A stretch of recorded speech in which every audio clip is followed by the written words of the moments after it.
Hey everyone, it's CJ here from OcularCMS. Today I'm going to talk to you about creating a database form. A database form is different from a regular form. A regular form simply collects data and then sends an email to the site administrator.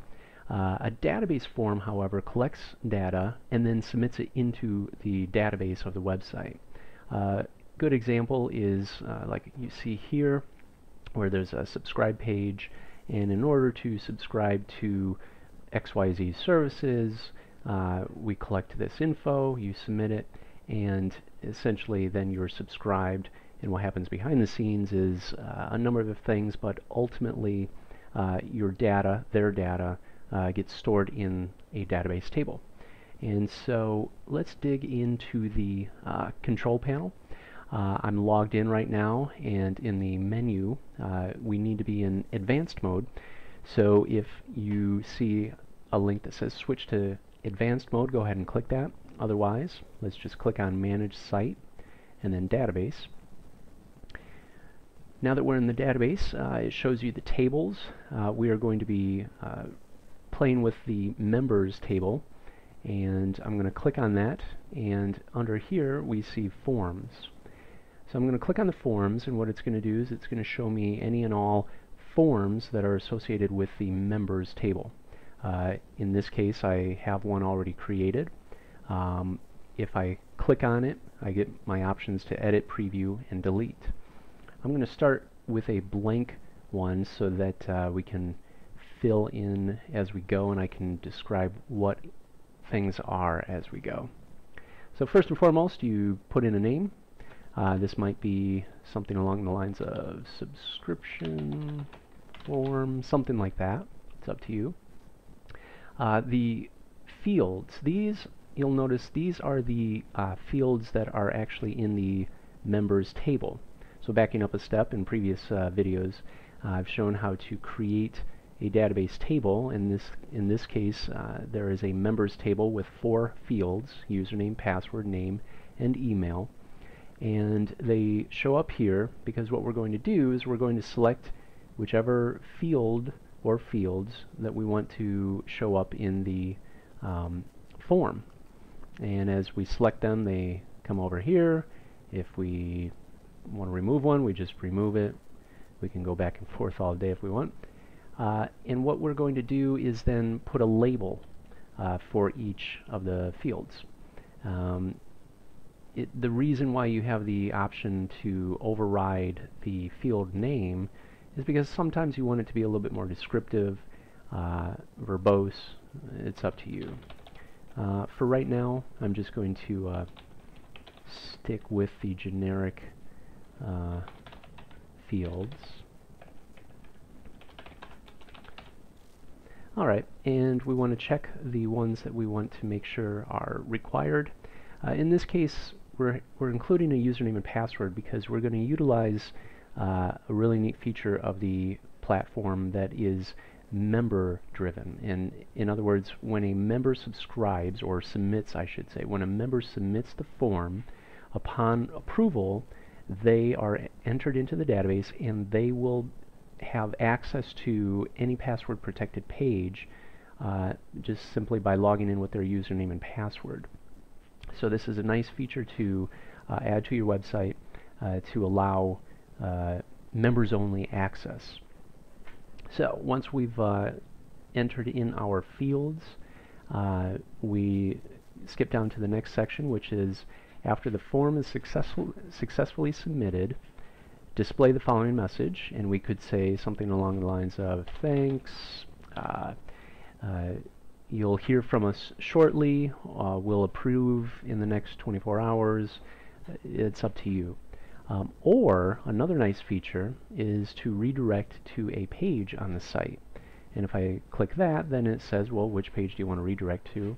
And perhaps you have a page that is a thank you page that's hidden from the rest of the site.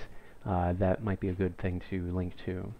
I'm going to put it back to the message, and of course you can stylize, format the message as you wish. Below that is the response email to administrator, And what this means is that after, just as you see here, after a user submits the form, send an email to the following email or emails. So I highly recommend making sure that this box is checked. Enter in the email or emails of the recipients of this data. Additionally, if you have this checkbox checked, include submitted content in that email, the data that they submit, in other words, their username, name, and email, the password won't be shown. That data is also included in that email, basically for confirmation reasons. If you don't want that to be in there, if you just want a generic email, that's up to you. You can uncheck that. Response SMS, that's another option, so you can get a text message in addition to or instead of. Response email to user. After the user submits the form, send an email to the user. If you check this box, what's going to happen is you fill in the message for the body of the email, put in the from name and the subject line and so on. And what's going to happen is when they submit the form, they will receive an email in addition to you receiving the email. So it's basically confirmation to them, letting them know that it's been received. So it might be a good idea, by the way, to put a message in here. Thank you, we've received your request for membership. You will be notified shortly upon approval. Something along those lines. Spam prevention, of course, we recommend putting in some sort of CAPTCHA or spam prevention. Submit the form over HTTPS. This is almost a must in this day and age, especially if you have a form that asks for username and password. Skipping ahead, let's see, convert this form into a subscription form. This is a really neat feature. We integrate with some payment processors, PayPal and Stripe, so that you can, in the form, you can also say, hey, select a plan, like a membership plan, bronze, silver, gold, and when they do select it, then they also go through the payment process. And when what they're doing in effect is they're subscribing, and depending on how you set up that subscription plan or plans, you will be paid either monthly or bi-monthly, annually, however you decide, for a specific amount. And as long as those payments are being made, then this person will have access to those password protected pages.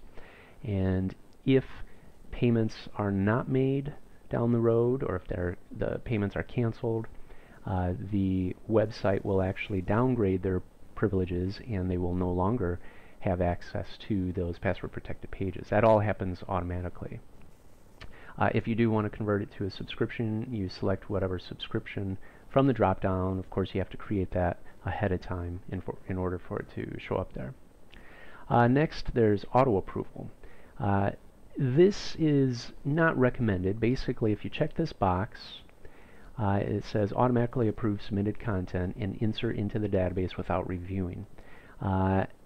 Only do this if you absolutely trust your users. Perhaps it might be behind a password protected page to begin with, so it's not open to the general public.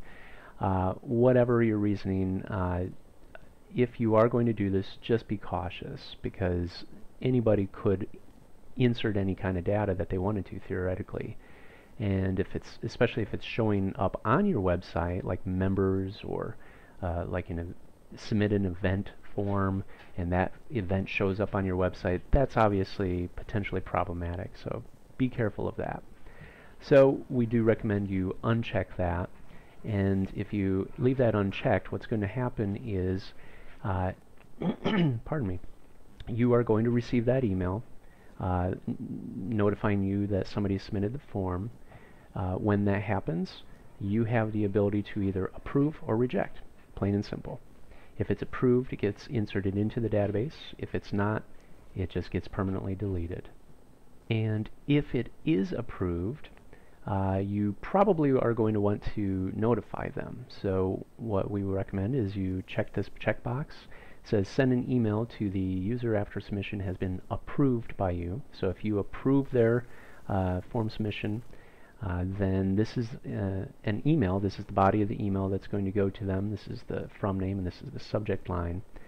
And basically you want to put something along the lines of congratulations, your membership has been approved, you now have access to XYZ, however you want to word it. Also, there's the ability to automatically send an email if you reject it. This might be where you say something along the lines of, thank you for your interest, however we have rejected your application due to XYZ, whatever it might be, and please notify us with further questions. It's up to you. Once you save the changes, it's going to create that brand new database form. I'm not going to save anything. That was just for illustrative purposes. But now what I'm going to do is I'm going to show you how to insert the form into your website. So again, assuming we have created a form, a database form, you simply go to the page where you want to insert the form, and I'm going to put it right down here. There's an icon. If you hover over it, it says insert a form. If I click on that, down toward the bottom under database forms, under the members table, there's subscribed services. That's the one that I created previously. And you see it says to see the contents of this form, reload the page after saving. So I'm going to save it. Alright, and let's reload the page. And there you have it. So here's the form. If we were to go to the live website, which is this, I just switched over to a different tab. I'm refreshing the page here. There's the form, and so the person can submit it. If they submit it, I am notified. I have the chance to approve or reject. If they are approved, then it enters into that database table, which is in the members. What you'll do is you'll see a flag indicating that there is a submission for review. And when you do that under forms, when you review those submissions, what happens is you have the opportunity to approve or reject right in there. So that's what I was talking about before. I want to show you one last thing. While we're in edit mode, once the form has been added to the website, the really nice thing about this is that you can simply click on the form now, and the properties of it will show up for you right here in edit mode. So this is exactly what we were working on before, and this is basically a shortcut, a nice shortcut, so that you don't have to go through the menus. You can access it directly here. Additionally, you can also click the delete button, and it'll remove it from the page if you want to remove it from the page. And that about does it. That wraps up the database view. So to recap, when you have a database table, you can create a form, a database form, to plug into your website and capture data. That data then gets ultimately entered into the database table, and sometimes your website might display those records on the website. In this case, they probably wouldn't, because it's just a subscription, a membership. But perhaps, like the example before with events, if somebody submits an event coming up, when you approve it, perhaps you have it automatically displaying on the website as well. Really nice functionality, all without getting your hands dirty or touching a single line of code. Alright, that about does it. If you have any other questions, be sure to check out the other demo videos, and we'll talk to you soon.